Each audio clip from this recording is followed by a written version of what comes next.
గడిచిన సంవత్సరంకి పైగా ఈ తిరుమల తిరుపతికి సంబంధించి ఏదైతే కూటమి ప్రభుత్వం సాక్షాత్తు ముఖ్యమంత్రి చంద్రబాబు నాయుడు గారు ఆరోపణలు చేస్తున్నారో ఆ ఆరోపణల గురించి మాట్లాడాలంటే కూడా ఇబ్బంది పడేటటువంటి పరిస్థితి. ఎవరు కూడా అంటే ఇందాక మా సభ్యులు చెప్తా ఉన్నారు, స్వాతంత్రం వచ్చినప్పటి నుంచి కూడా ఏ ఒక్కరు ఇలా తిరుమల తిరుపతి దేవస్థానాల గురించి మాట్లాడినటువంటి సందర్భం లేదని నేను చెప్తా ఉన్నాను.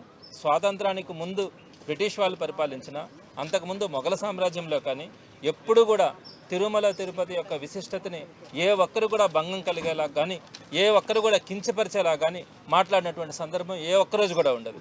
అలాంటిది కేవలం చంద్రబాబు నాయుడు గారు ముఖ్యమంత్రిగా ఉన్నప్పుడు, సాక్షాత్తు ముఖ్యమంత్రిగా ఉన్న సమయంలోనే ఆయన చేసినటువంటి ఆరోపణలు యావత్ ప్రపంచమంతా కూడా సిగ్గుపడేటట్టుగా ఆయన మాట్లాడడం కూడా జరిగింది. దానికి సంబంధించి ఈరోజు అన్ని రిపోర్ట్స్ వచ్చిన తర్వాత ఈరోజు వైఎస్ఆర్సీపీ దాని మీద చర్చించడానికి కానీ దాని వెనుకున్నటువంటి కుట్ర గురించి మాట్లాడడానికి కానీ వైఎస్ఆర్సీపీ ప్రయత్నిస్తూ ఉంటే మీరు 4 రోజుల నుంచి అడ్డుకుంటా ఏ ఒక్క సందర్భం కూడా మీకు దొరకలేదన్న ఆలోచనతో ఈరోజు వెంకటేశ్వర స్వామి పటాలు తీసుకుని వెళ్ళి, వెంకటేశ్వర స్వామి ఫొటోస్ తీసుకెళ్ళి లోపలికి వెళ్ళి మేము వెంకటేశ్వర స్వామి ఈ సమాజాన్ని క్షమించాలా, ఈ సమాజాన్ని తప్పు వీరు చేసినటువంటి తప్పును నుంచి రక్షించాలా అని చెప్పి వెంకటేశ్వర స్వామి ఫోటోలు తీసుకెళ్లడం కూడా జరిగింది. దానికి సంబంధించి ఎక్కడ కూడా పూజ చేసినటువంటి ఫోటోలు కాదు.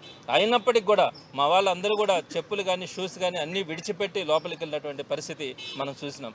అయితే వారు చెప్తా ఉన్నారు సభలో అగౌరవపరిచేలాగా వైఎస్ఆర్సీపీ ప్రవర్తించిందని, వైఎస్ఆర్సీపీ క్షమాపణ చెప్పాలని వారు మాట్లాడడం కూడా జరిగింది. ఈ సందర్భంగా కొన్ని విజువల్స్ కూడా నేను మీకు చూపిస్తాను.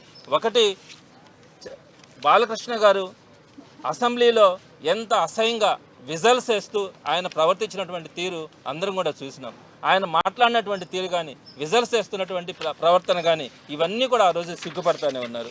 అదేవిధంగా ఒక మంత్రి, ఒక మహిళా మంత్రి, ఒక బీసీ మంత్రి విడుదల రజనీ గారు మాట్లాడుతూ ఉంటే వారి సభ్యులు అందరూ కూడా చిడతలు తీసుకొని వచ్చి చిడతలు వాయించి ఆ సభ యొక్క గౌరవాన్ని, మంత్రుల యొక్క హుందాతనాన్ని తగ్గించినటువంటి సభ్యులు ఈ తెలుగుదేశం పార్టీ వాళ్ళు. సిగ్గుపడాల్సినటువంటి విషయం. మహిళలు, బీసీలు మంత్రులుగా ఉన్నప్పుడు గౌరవించాల్సింది పోయి వారిని అగౌరవపరిచేలాగా, కించపరిచేలాగా ప్రవర్తిస్తున్నటువంటి తీరుని మనం చూసినాం. ఇవి సభలో మీరు చేస్తున్నటువంటి హేయమైనటువంటి పనులు. అదేవిధంగా బాలకృష్ణ ఏదో కొన్ని సౌండ్స్ చేయడానికి తీసుకొని వచ్చి పిచ్చి పిచ్చి వేషాలు వేస్తూ ఆయన చైర్స్ ఎక్కి ప్రవర్తించినటువంటి తీరును కూడా చూసినాం. అదేవిధంగా పయ్యావుల కేశవ్ గారు ఇప్పుడు మాట్లాడుతూ ఉన్నారు. ఆయన చాలా నీతులు చెప్తా ఉన్నారు. పయ్యావుల కేశవ్ గారు ఫైనాన్స్ మినిస్టర్గా ఉండి ఆయన డైరెక్ట్గా విజల్ తీసుకొని వచ్చి సభలో విజల్స్ వేసినారు.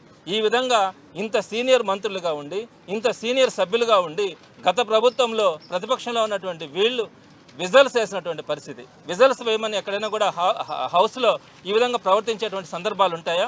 ఇది వీళ్ళ యొక్క చరిత్ర, వీళ్ళ యొక్క నీతి ఇది.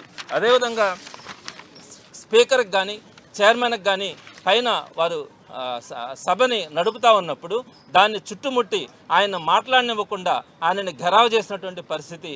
హాల్లో ఒక చైర్మన్కి, ఒక స్పీకర్కి ఇలాంటి పరిస్థితులు ఏర్పడినప్పుడు ఆ హాల్ యొక్క గౌరవం కానీ ఏ విధంగా ఉంటుందన్నది కూడా ఏ విధంగా చూడాలో మీరు ఆలోచించాలా. ఇక్కడ సభ్యులందరూ కూడా తెలుగుదేశం పార్టీకి సంబంధించిన వాళ్ళు మూకుమ్మడిగా చైర్మన్ని కానీ అక్కడ స్పీకర్ని కానీ ఈ విధంగా చేసినటువంటి ప్రతిరోజు కూడా వాళ్ళు చేసినటువంటి ప్రవర్తన అందరం కూడా వస్తూ ఉన్నాం. అలానే తాలిబొట్లు తీసుకొని వచ్చి, అంటే కౌన్సిల్లో లోకేష్ గారి ఆధ్వర్యంలో ఆ రోజు అమరావతి ఇష్యూస్కి వచ్చినప్పుడు తాలిబొట్లు తీసుకొని హాల్లోకి వచ్చి ఆ తాలిబొట్ల యొక్క పవిత్రతను దెబ్బతీసేలాగా వారు ప్రవర్తించినటువంటి తీరు ఎవరు కూడా మర్చిపోలే. ఇవి వారు చేసినటువంటి ఘోరమైనటువంటి పరిస్థితులు. అదేవిధంగా ఇప్పటికే చూపించినారు మా వాళ్ళంతా కూడా. చంద్రబాబు నాయుడు గారు ఒక ముఖ్యమంత్రిగా ఉండి ఆయన వెంకటేశ్వర స్వామి పటం, ఇందాక మేము తీసుకెళ్ళింది వెంకటేశ్వర స్వామి పటం, అది పూజ చేసినటువంటి పటం కాదు. బొట్టు కూడా ఎక్కడ కూడా ఉండదు. జస్ట్ మన జేబుల్లో కూడా వెంకటేశ్వర స్వామి ఫోటోలు పెట్టుకుంటాం, కాళ్ళకు చెప్పులు ఉండొచ్చు. అదేవిధంగా మన మొబైల్స్లో కూడా వెంకటేశ్వర స్వామి ఫోటోలు ఉంటాయి. అది మనకు ఉన్నటువంటి ఇష్టం. కానీ ఒక దేవుడికి బొట్టు పెట్టిన తర్వాత, పూజ చేసిన తర్వాత వాటిల్ని మనం పవిత్రంగా భావిస్తాం. వాటిల్ని చెప్పులు వేసుకొని కానీ, షూస్ వేసుకొని కానీ వాటిని పట్టుకోకూడదని అనుకుంటాం. ఇక్కడ దేవుడికి బొట్టు పెట్టి పూజ చేసి దాన్ని మరలా షూస్ వేసుకొని తీసుకొచ్చినటువంటి ఘనత చంద్రబాబు నాయుడు గారు తప్ప ఏ హిందువు కూడా ఇటువంటి పరిస్థితిలో ఈ విధంగా షూస్ వేసుకొని పూజ చేసినటువంటి పటాలని, అదేవిధంగా శంకుస్థాపనకు సంబంధించినటువంటి టెంకాయలను కొట్టడం కూడా ఏ హిందువు కూడా చేయడు. ఇకపోతే చివరిగా ఇవన్నీ కూడా ఆయన చేసినటువంటివి. ఇకపోతే చివరిగా మేము ఈరోజు తీసుకెళ్ళినటువంటి ఏ విధంగా వెంకటేశ్వర ఫొటోస్ తీసుకెళ్లారు, ఇట్లా ఒక ఫోటోని మనం తీసుకెళ్ళాం. ఇవేమి పూజ చేసినవి కాదు, బొట్టు పెట్టినట్టు కూడా కాదు. జేబుల్లో కూడా చాలామంది వెంకటేశ్వర స్వామి ఫోటోలు పెట్టుకోవడం కూడా జరుగుతుంది. ఇలాంటివి తీసుకెళ్ళినప్పుడు చెప్పులు వేసుకొని షూస్ వేసుకొని వెళ్ళామన్నారు. అయినప్పుడు కూడా మేము చెప్తున్నాం, ఇవి పూజ చేసినవి కాకపోయినా ఒక ప్రతిభగా మనం లోపలికి తీసుకెళ్ళినా కూడా ఏ ఒక్కరు కూడా చెప్పులు కానీ షూస్ కానీ వేసుకోవడం కానీ, అదేవిధంగా వీటిని తీసుకెళ్లి పోడియం మీద విసిరేసిన పరిస్థితి కానీ, అవమానించిన పరిస్థితి కానీ ఏ ఒక్కటి కూడా లేదు.